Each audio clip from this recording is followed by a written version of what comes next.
एक गांव में एक रामलाल नाम का एक किसान अपनी पत्नी और 4 लड़कों के साथ रहता था।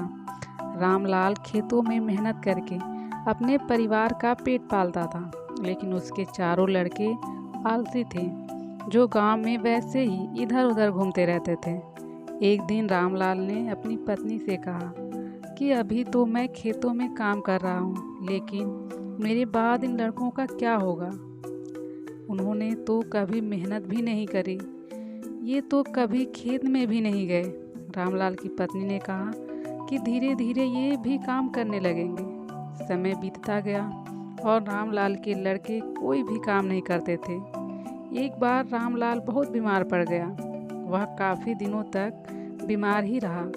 उसने अपनी पत्नी को कहा कि वह चारों लड़कों को बुला कर लाए।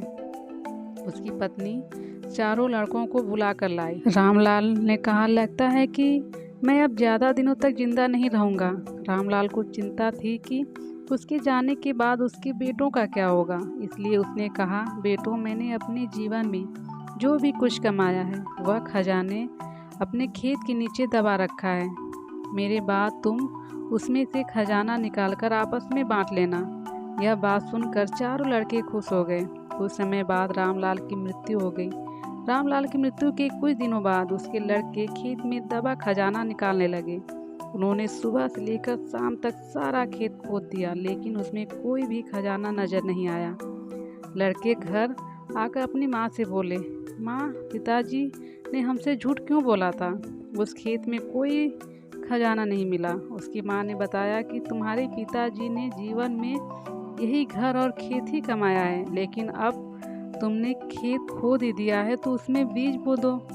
उसके बाद लड़कों ने बीज बोए और माँ के कहे अनुसार उसमें पानी देते गए।